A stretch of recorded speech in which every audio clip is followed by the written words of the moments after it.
Hello po mga Choy, magandang araw po sa lahat at welcome back po muli sa ating YouTube channel. At for today's videos po, meron po kaming inihanda po na 1.4 kilos na manok.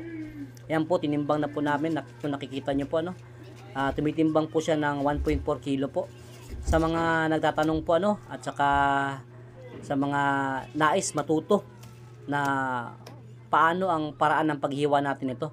Ayan lang po mga Choy, panoorin nyo po, at sinama na rin po namin yung 1.5 kilos dito para isahan na lang po, para hindi na po maraming video o ilang video ang papanoorin nyo, at pinag-isa na po namin yung 1.5, 1.4 at saka 1.5. Ayan po, kung mapapansin nyo mga Choy, malaki po yung 1.4 at hindi po siya good size nga, pero matututo po kayo kung paano natin hiwain yan mga Choy. Ayan, ang lower part po niya, umabot po ng 7 hiwa po, mga Choy.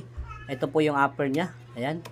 At titimbangin ulit natin, kasi magre-reduce din po yung timbang nito kapag nahiwa na po yung manok, napapansin niyo mga Choy, inililinis po natin siya para po hindi po madaling masira kapag namarinate po natin yung manok, kasi yung tendency po ng mga baga po, kasi kapag nagmarinate tayo na may kasamang baga, lalo na kapag hindi nabenta ngayong araw o mga ilang araw, madali pong masira yung manok natin kapag may mga baga po mga Choy.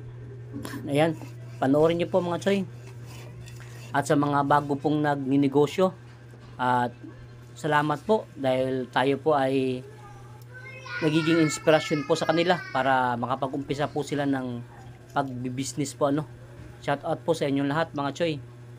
At sana makatulong itong video na to, Yan, binibilang po natin kung ilan po yung naabot ng ating hiwa po.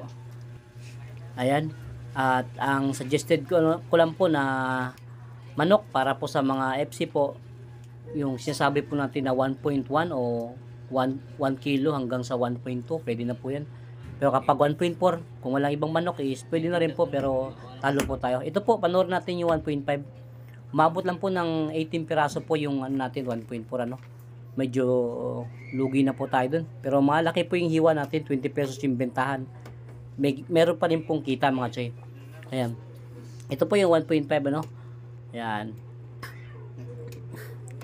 hiwain po natin siya sa gitna mga Choy, kasi para makuha natin yung hiwa ng gusto natin sa lower part. Ayan po mga Choy, kung meron po kayong natutunan sa video na ito, huwag niyo po sanang kalimutan na mag-comment at magpaalam po ng mga suggestion niyo po, para magawan po natin ng videos. Ang mga iba po hindi na po natin nasasagot, pero sikapin po natin na mabasa yung mga comment po ng ibang mga ka-Chicken Choy natin.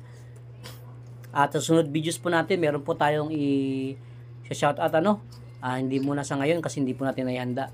Yun po yung mga ka-Chicken Choy natin na nagbi-business po sa bandang dito po sa Bohol, marami po tayong subscribers dito sa Bohol.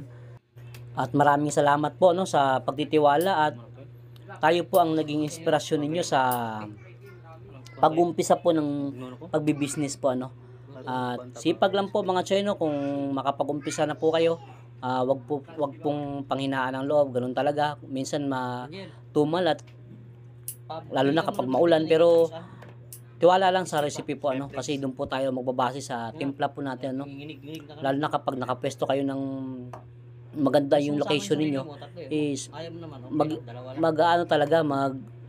mag-improve yung business po natin, lalo na po kapag nakatikim po sa lasa ng FC natin.